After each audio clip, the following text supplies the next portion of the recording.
Also, every participant will receive a certificate of attendance. Please submit any questions you have in the chat box, and we will answer these at the end of the session. I'm excited to hand over to Sue, who's going to tell us about 6 ways to get your teenage students ready to speak and give them the confidence to do it. Thank you, Sue. Over to you.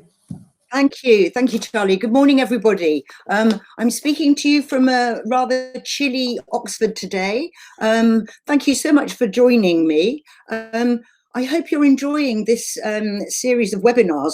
What a great program it has been. Today, it's all about feeling confident. So the topic of my webinar is how to make your students feel confident enough to speak.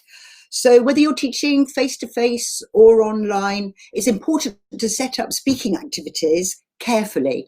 Otherwise, your teenage students in particular, will be too shy to open their mouths. I'm sure you know this. So the kind of speaking activities I've included in this webinar are the ones that work best for me and have worked best for me over all the years I've been teaching since 1980. So the examples that I'm going to show you, I've mainly taken from the Focus series. So I am the co-author with Vaughan Jones of the Focus series. Here are the covers of the second editions of the course. So as my writing partner Vaughan Jones mentioned in his webinar last week, the reason that I've chosen examples from Focus is because we've actually been working on Focus for the last 8 years of our lives. So all our beliefs and principles about teaching and learning have gone into this series. So this is how I've divided up this presentation. 6 ways to give your teenage students the confidence to speak. Right. Number 1, provide engaging topics. I'll talk about choosing the sort of topics that engage students of this age group so that they'll want to speak about it. What makes a topic engaging for our teenage students? I'll show you some examples of topics that have worked for me.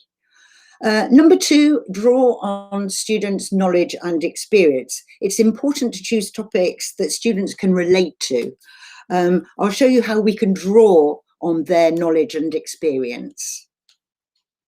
Step 3, personalise. So meaningful speaking activities are more motivating than meaningless activities. And personalisation is a way of making language practice exercises meaningful. So I'll demonstrate a technique for writing that kind of activity that includes a speaking element. Number 4, add humour. Humour is a good way to get students engaged and also feeling relaxed enough to speak. Step 5, clearly give them all the information they need and stage carefully. An important way to set students up to succeed is to ensure that they know exactly what they're supposed to do. So speaking activities need careful scaffolding, and we'll look at that. Finally, step 6 is to provide models. So we'll consider the benefits of providing models for our students speaking. A couple of times I shall ask you to write in the chat box. I see everybody saying hello from all over the place. Very nice to see you all. We won't have 6 steps, doesn't sound very much, but the time goes very quickly in my experience on these webinars. So I won't have a lot of time for interaction. However, we're hoping to leave some time at the end of the webinar for any questions you may have. So I'll just ask you to pop a couple of words into the chat box as we go along, but we'll leave the questions to the end. Okay, so step 1 then. Step 1 is engaging topics. But before we look at engaging topics, let's just step back for a moment and think about our students. Let's consider who they are so that we can choose the kind of topics that they're going to be into. So this is our teenage students are the so-called Generation Z. They were born between 1995 and 2010. So the youngest are about 10 and the oldest are 25, just moving into the workforce now. So these are an important generation. They make up a huge third of the world's population. So, and of course there are students, so we want to know that what they're about so that we can choose the right topics and give them lessons that they will want to be involved in. So first thing I want to ask you to write in the chat box is any adjectives that you think sum up this generation of students, the students that are teenagers now. So I know that's quite a big range, but can you think of any motivated, energetic, curious, glad to take part? Yes, these are all so positive. I'm really pleased to see this. Inquisitive, impatient, definitely.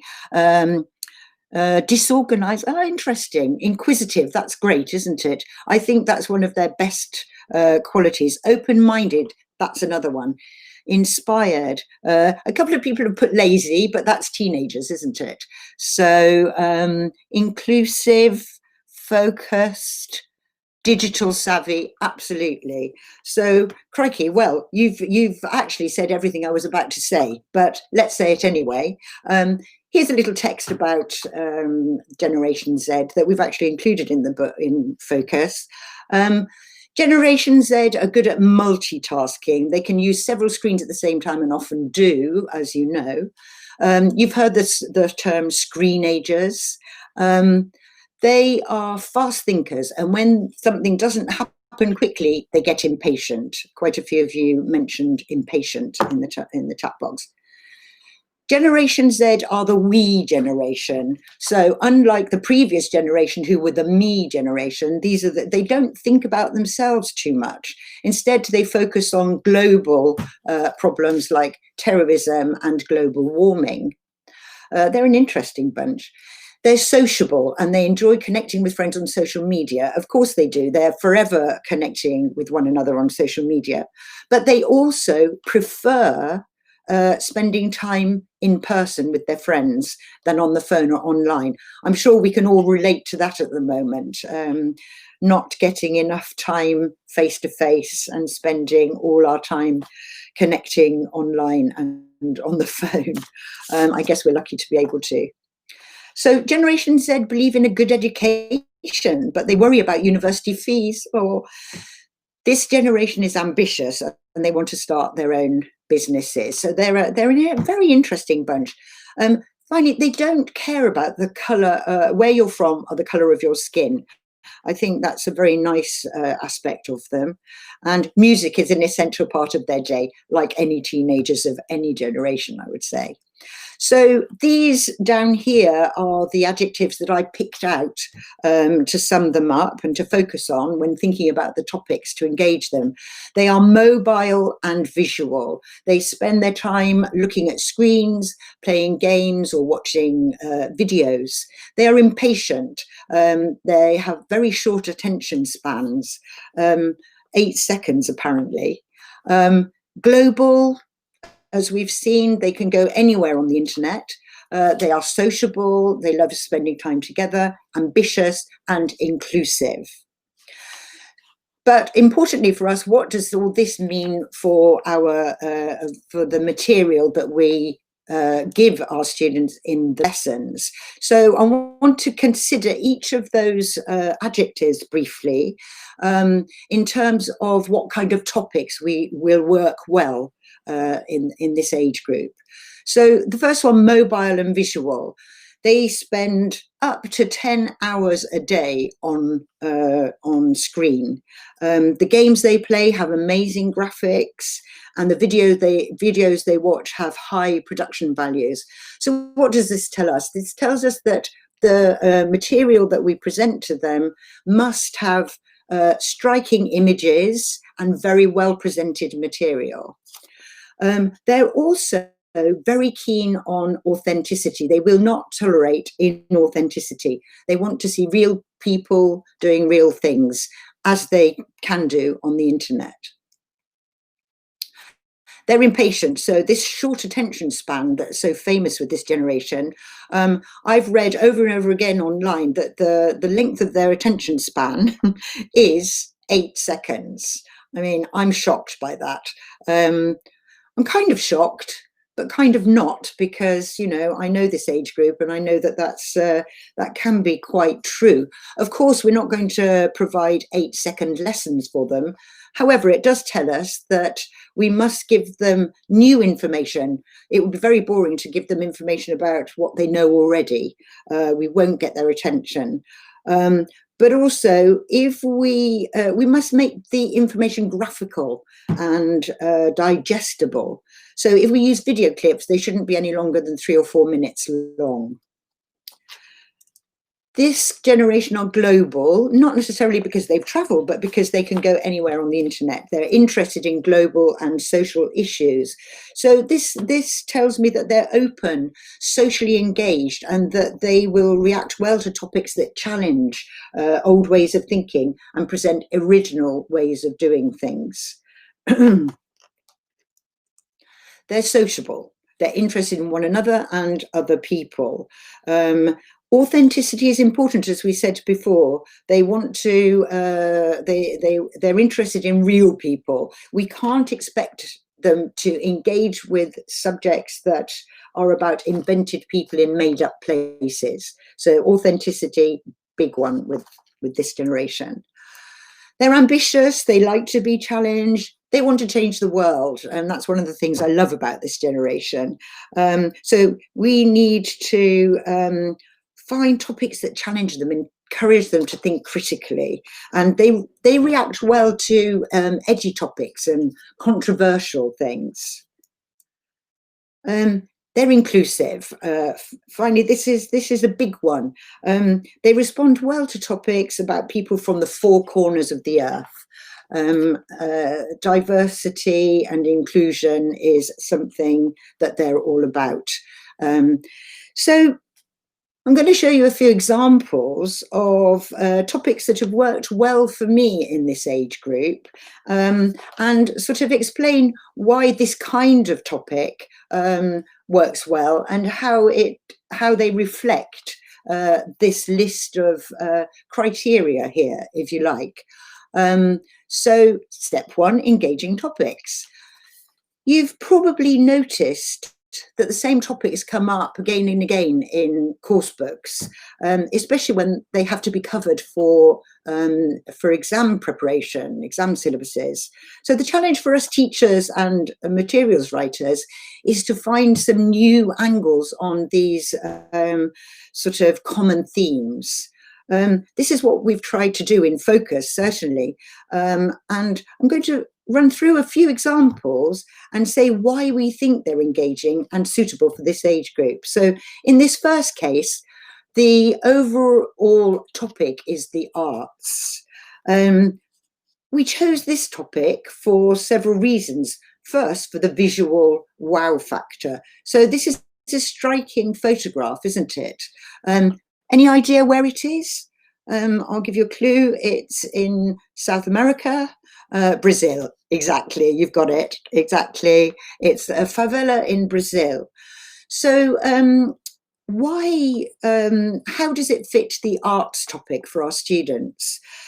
Well, this is a project by a French artist, a French photographer. His name is JR, and he takes portrait photographs of people and pastes them in public places. He's a really interesting photographer. So his projects have a social meaning, and in the case of the favela project, he took photos of the women who live in these houses and pasted them on the facades of the buildings they live in. He said he wanted to give a voice to people who don't usually have one. So looking at these criteria, the wow factor image, yes, I think it's a striking image, and will pique the students' interest, hopefully. Authenticity, he's a real person, and if they're interested, they can go online and find out an awful lot more about JR, the photographer. The global and social issues highlighted here are the struggles that women who live in these conditions undergo. They're real people, and this is a real place. And what I like about it is that this artist is actually focusing on all the positive aspects of women who live in these difficult circumstances. So like any street artist, which is basically what JR is, I mean, he's become more accepted. He's done a very well-known TED talk now, made a film, but he still has this edge and controversy that that this generation of students will relate to or will be interested in. Second topic here is travel. Every single course book has a unit on travel. This is the Zapp family. The Zapp family are Argentinian. They left their home in Argentina 20 years ago with £3,000 in their pocket. So this family, what I like about it is that they're authentic. It's a fabulous image, isn't it? But it's a fantastic story. There's plenty of information about it online. And in terms of inclusivity and diversity, it's good to include people from different countries, different parts of the world, living very different lives. This is one of the sort of engaging aspects of this topic and a sort of different angle on travel.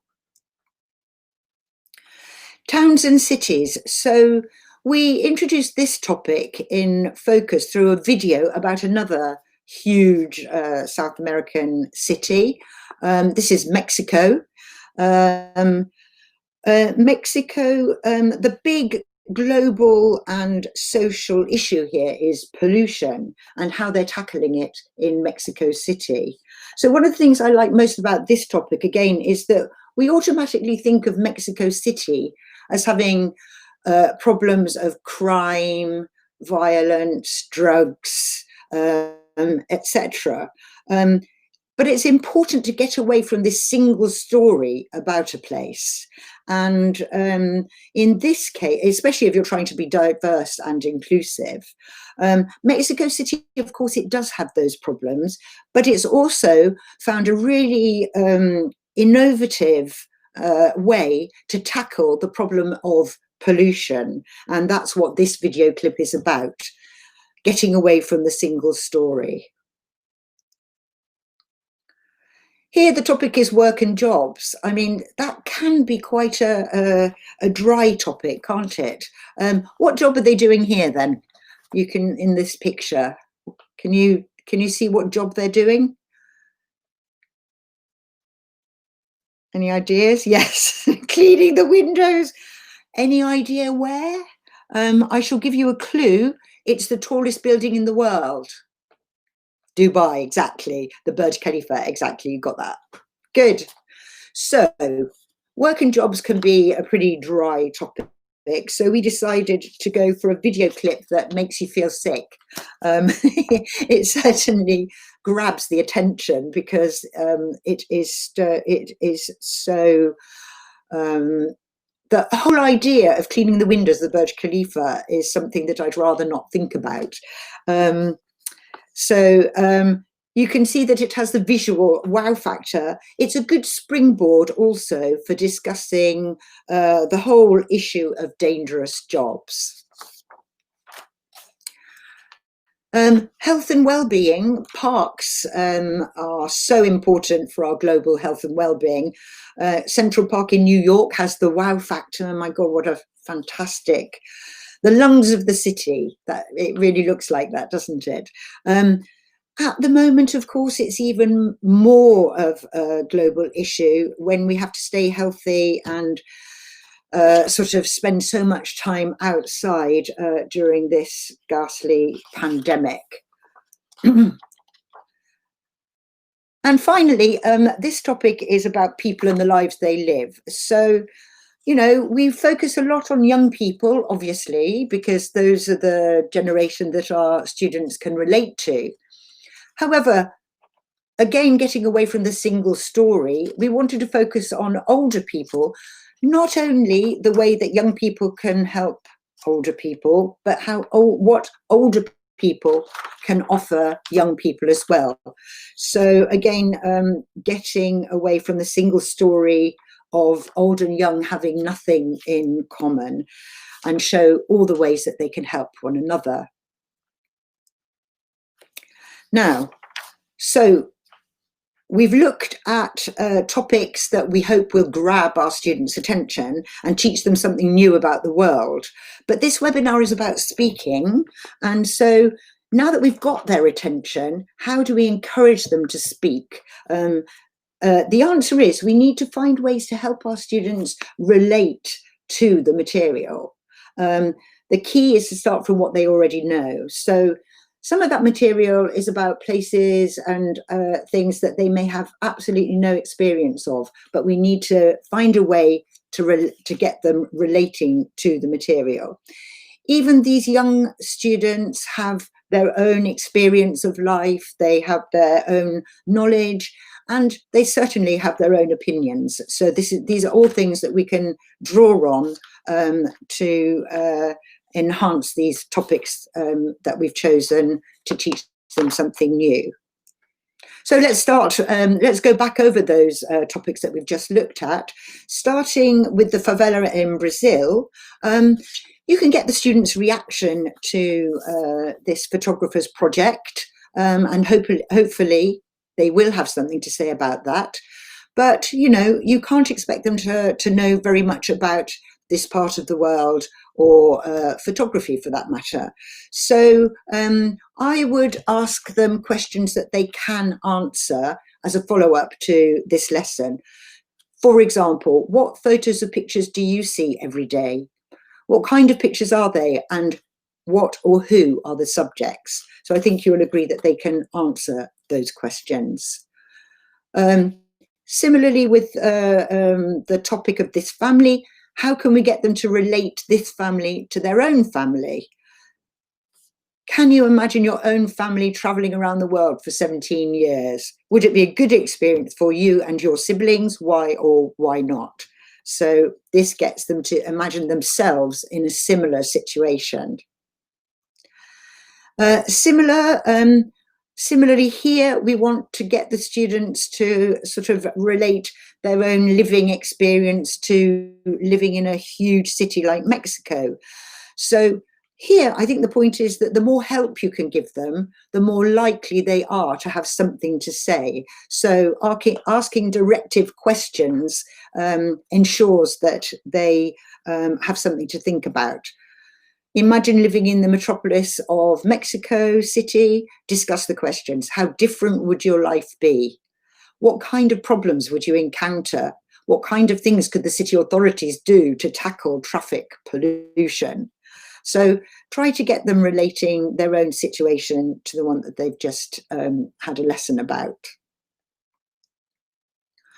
In the case of the window cleaners on the Burj Khalifa, we, in this case, get them to relate it to a building that they may know. So what's the highest building or structure you've ever been to the top of?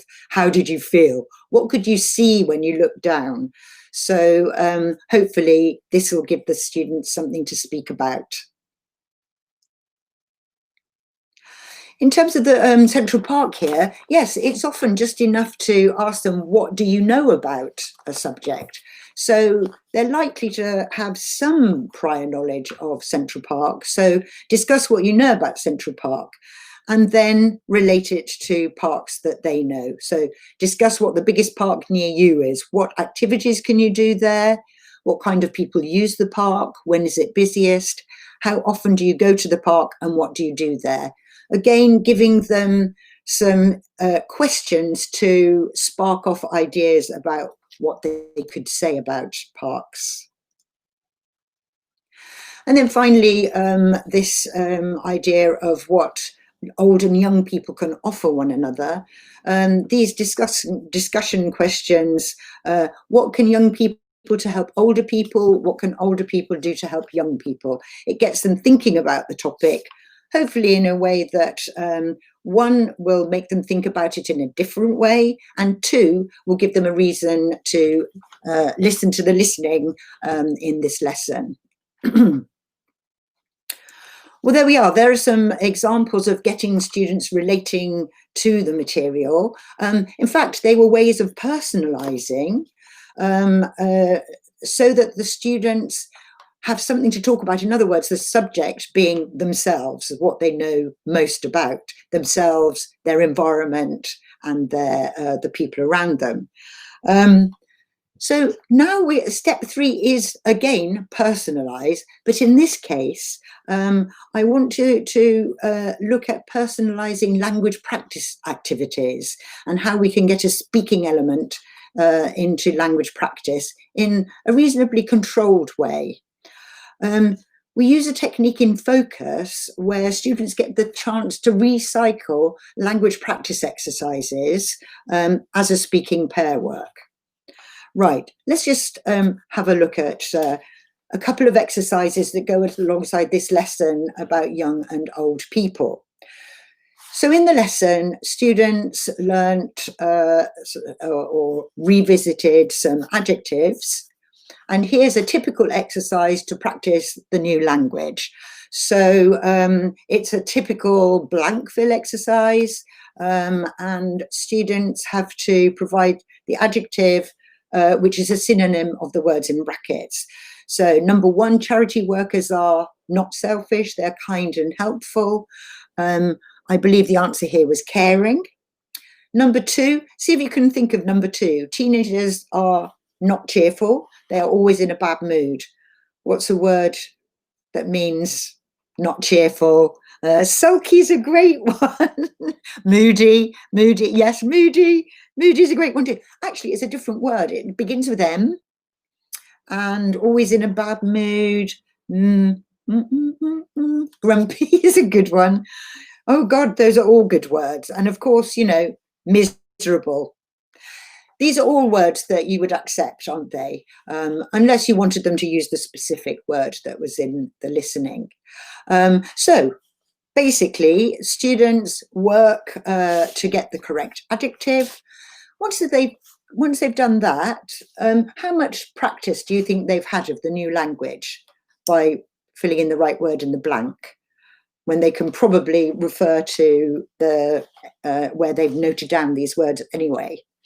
I would say not exactly. Very basic practice, very little practice. They've got the right word, and that's good. That means they've learned something. But in order to get more practice, they need another phase. So the second rubric, discuss whether you think the statements in exercise 6 are true. This will send the students back to the same sentences for a speaking exercise, quite controlled because they're using the actual sentences in front of them. But I would say that this is a good thing for the less confident students because they are very supported. They can just read out the sentence and then say, that's not true, or I don't agree. Basically, you have to write the exercise carefully so that it consists of statements that students can agree or disagree with. But once you have, by sending the students back to the same exercise, it's personalising and making the sentences more meaningful because the students are giving their real opinions. Let's look at another example, another very similar blank fill exercise. Again, students have to get the correct adjective. And in this case, we write the exercise with names of people.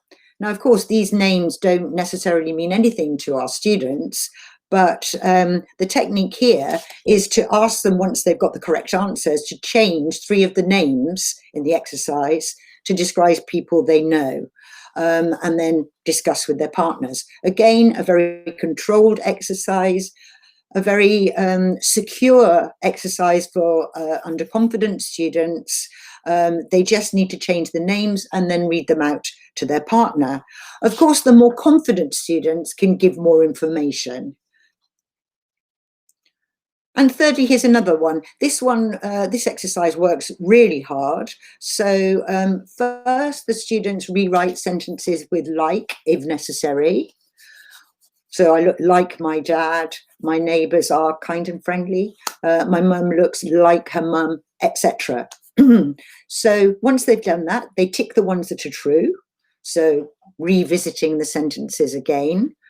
And then the next part is to turn the sentences into questions and use them to interview their partners. So it's 4 stages to this exercise, very controlled, but it ends up with a speaking exercise that is meaningful because the students are actually talking about people they know.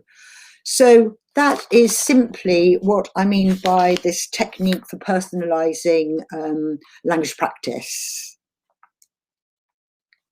Step 4. So let's have a look at the time. Oh, we're doing okay. Step 4, add humour. So when appropriate, I do try to add some humour to the material that I'm writing or using with my students. It's good to put a smile on the students' faces. It's engaging. It makes them engage more with the lesson. But also, of course, humour, relaxes students, and they are more inclined, if they're more relaxed, they're more inclined to speak. So here's some silliness. Bringing silliness into the classroom is a good thing. So here we've added some humour by choosing, this is a lesson about parts of the body and injuries. So to present those parts of the body and injuries, I found this on the internet, genuine excuses that pupils have given for missing school. So, for instance, I slipped on a coin and sprained my ankle. My parrot has flu and I need to take care of it. That's the one that's illustrated here. Some of these are ridiculous. My toe got stuck in the bath tap and it's broken. The toe, not the tap. So these lend themselves to asking the students which excuse they like best. Personally, my favourite is number 12. I was there all the time, you just didn't notice me, which I think is rather poignant.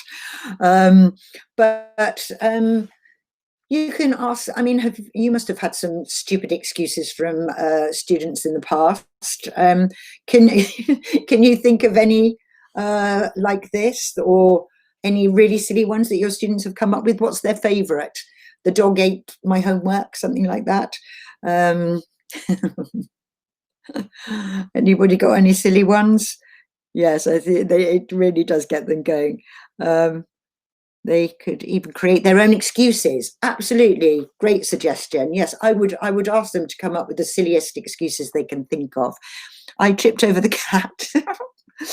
Oh, lovely. Yes, exactly. Well, today my brother needed the computer. Yes, oh my God, that's one for today, isn't it? Exactly. Anyway, anything that puts a smile on their faces and relaxes them and gives them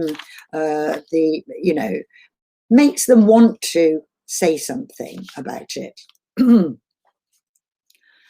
So the easiest place for me as a materials writer, as a lesson writer, to add some humour is in the functional part of the lesson, where we write dialogues to illustrate functional components, like this one where we are teaching the sort of language you use when you're making an order in a restaurant. This can be terribly déjà vu, very boring and dull, like this dialogue here. All the target language is here, and that's good. Can you tell me what the special salad is, please? Okay, I'll have a salad. Could you tell me what the soup is? I'll have a soup too. Anything to drink, tap water, etc. I mean, it's very boring and unlikely to engage anybody at all. So it's a good idea to inject some problems into these kind of dialogues. And that's the best way to, you know, to be honest, it's not fall off your chair funny, but by adding a few problems, at least it's more interesting. So in this case, the person ordering is vegetarian and, well, basically a fussy eater. And I'm sure we can all think of fussy eaters that we know. So, you know, she's a vegetarian. She wants to know what the pasta sauce is. It's salmon. She doesn't eat fish. You know, what's the soup? It's vegetable. Fine. Would you like the soup? Are there any onions in it? So, yes, it's vegetable soup. It has onions in. She's allergic to onions.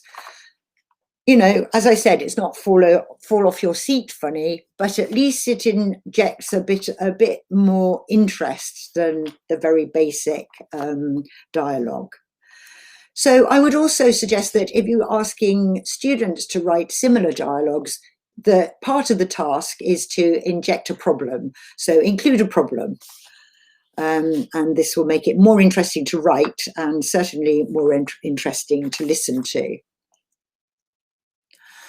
So step 5 then, giving them all the information they need and stage carefully. So whatever kind of speaking activity you want your students to do, you must make sure they know what they're doing and give them step-by-step instructions. So here, for instance, is that speaking lesson based on the dialogue we just looked at. So on the right is the speaking lesson. Obviously, I don't expect you to be able to read that, but that's just what it looks like on the page. And on the left is the flow of the lesson. So we introduce the target language through a dialogue. We help students to notice the target language. We then give them controlled practice of the target language and end up with a role play, a very classic lesson flow for this kind of functional speaking class. Now, it's the last bit that I want to focus on now, the role play. I never used to do role plays in class when I was a new teacher because I was terrified of them. I was terrified of them going wrong because there's plenty that can go wrong with role plays. What can go wrong? Have you got any ideas? Pop them in the chat box briefly there. What can go wrong with a role play?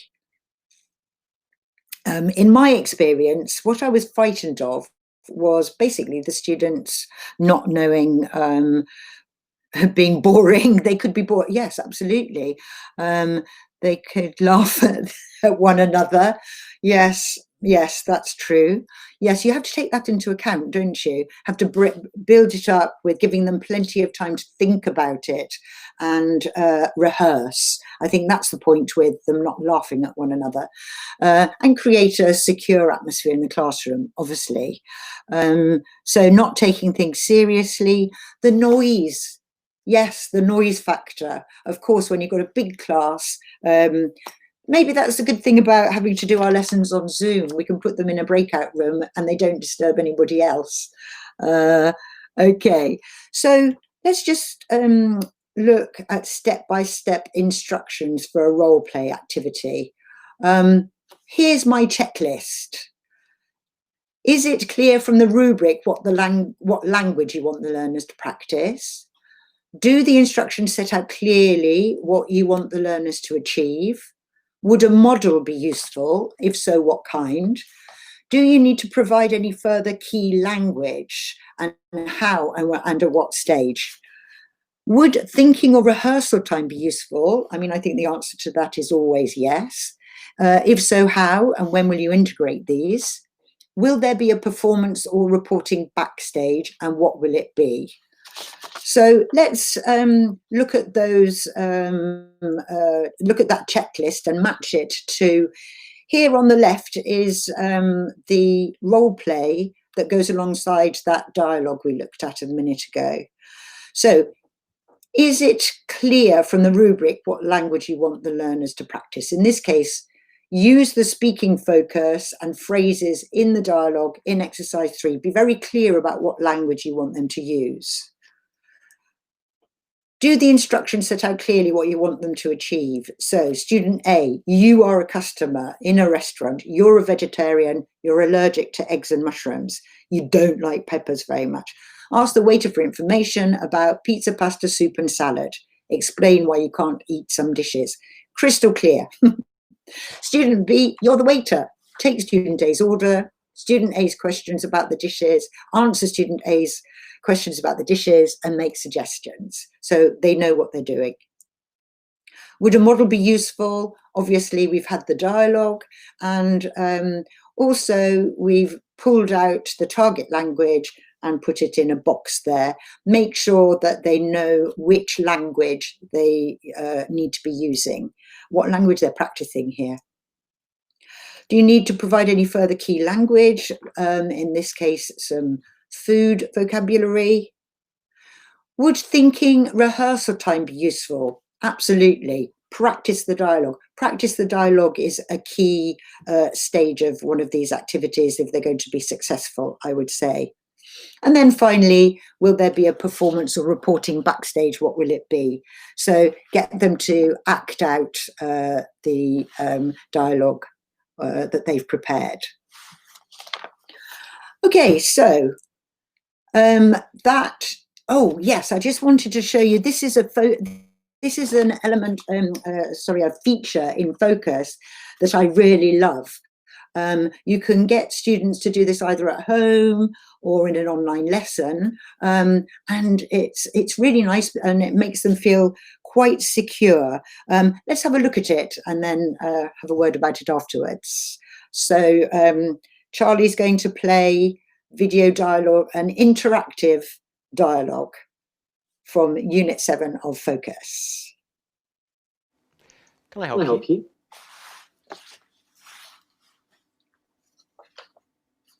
Really? Really? I'm sorry about that. What's wrong with it?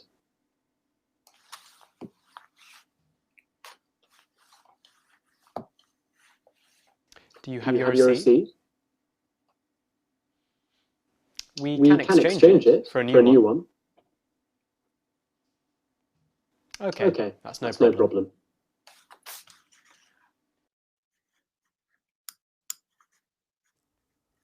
Yes. I bought this dress last week, but the zip doesn't work. Well, when I try to close it, nothing happens. I think it's faulty. I'd like a refund, please. Yes, here it is. No thanks, I just want my money back.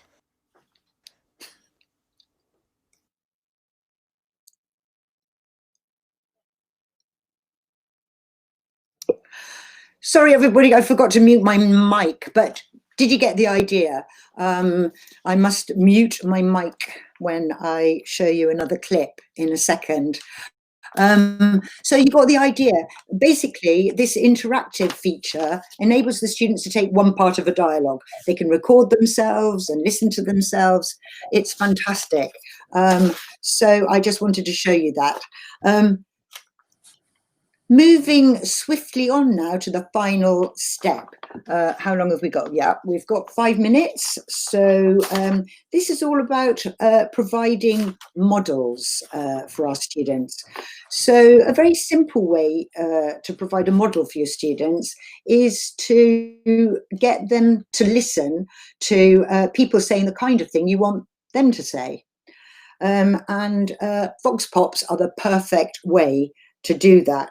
So Vox Pops, as I'm sure you know, is where a presenter goes out on the streets, asks a bunch of people the same question, and then all their answers are collated and edited to provide a good lesson for the students.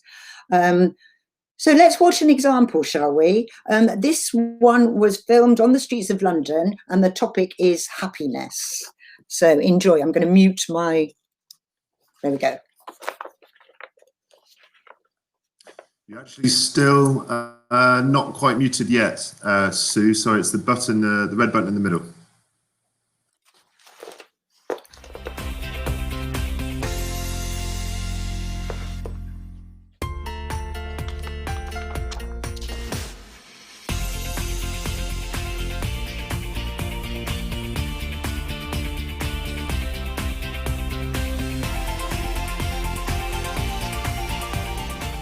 Hello, my name's Jessica.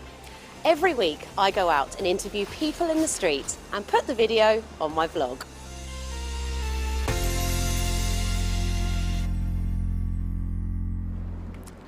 Today, let's talk about happiness. What makes you happy? What makes me happy? I love sport, but I do quite a lot of cycling. I like to cycle and racing as well. Racing, cycling, I enjoy. The things that make me happy are shopping, my money, spending money, getting money, sometimes work. I don't know, seeing other people happy. Why does it make you happy? I think growing up in a city, being able to cycle, especially when you don't have access to a car, means that you can get out into the countryside and fresh air, and it's just really nice to enjoy like a sunny day in the fresh air on a bike. Money makes me happy because I've earned it, it's well earned, and then I get to spend it on whatever I want to spend it on. Life without friends is just boring and sad, so yeah. They bring color to my life. And what makes you happy?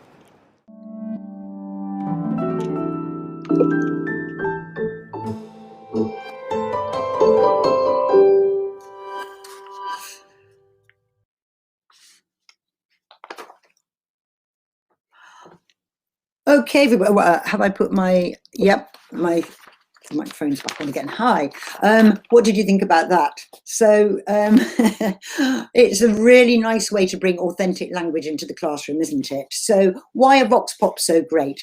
They bring the outside world into the classroom, authentic language with all the hesitations, pauses. I saw somebody said in the chat box that the first question the student would ask was, why isn't it raining? I thought that was spot on, actually. I think actually the people filming this did have to wait quite a long time for the rain to stop so that they could film. So quite right. So authentic language, humour through the quirky human elements. These three people, they're so different. Our students will probably relate to Jake, who's around the same age as they are. But Laura and Lola couldn't be more different, could they? Laura with, money, money, money. Lola, very sweet, I want to make other people happy. And it's also a springboard for the student's own speaking. So, this is why it's a good model. You can then, having watched other people answering those questions, you can then ask the students the same questions and personalize by asking them who they are most like. So now then, I think we're going to whiz to the last slide to just summarize what we've been looking at here, 6 ways to give your teenage students the confidence to speak, because I'm aware that we've got 1 minute before handing it over to questions. So we think that topics with wow factor grab our students' attention and are the sort of things that they are looking at themselves on the internet and on their own screens. Authenticity is very important. We want them to be able to relate to the material. They're more motivated to speak when the topic means something to them and it's something real. So relating it to their own lives is really important. So activities, so meaningful practice and personalisation. This kind of technique gives students a genuine reason to communicate through meaningful practice and personalisation. So in role plays and other speaking activities, projects, Clear aims, headings, rubrics and examples are important. Give them everything they need to succeed. And finally, all speaking activities benefit from thinking time and a model. Students will be more confident, more fluent and more accurate if you give them time to think about what they're going to say, and even sometimes get them to repeat the same task with a new partner.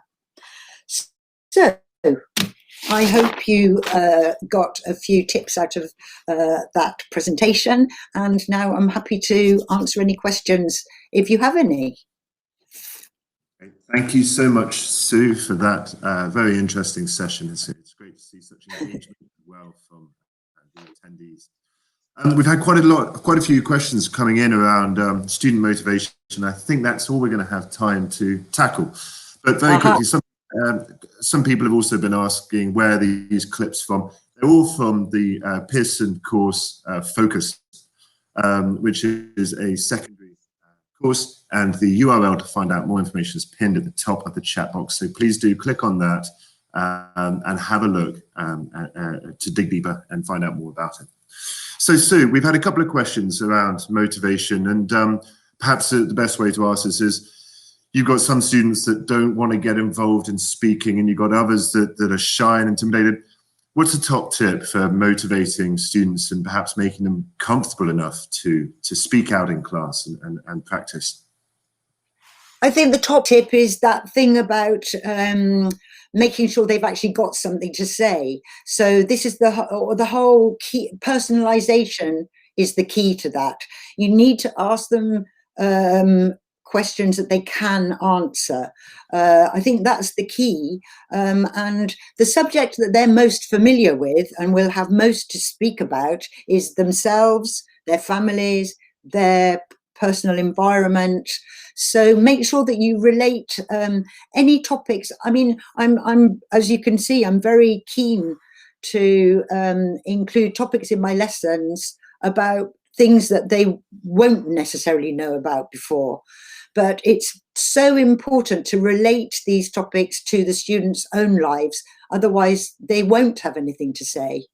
And also this thinking time models, rehearsal, all that will help the students feel more confident.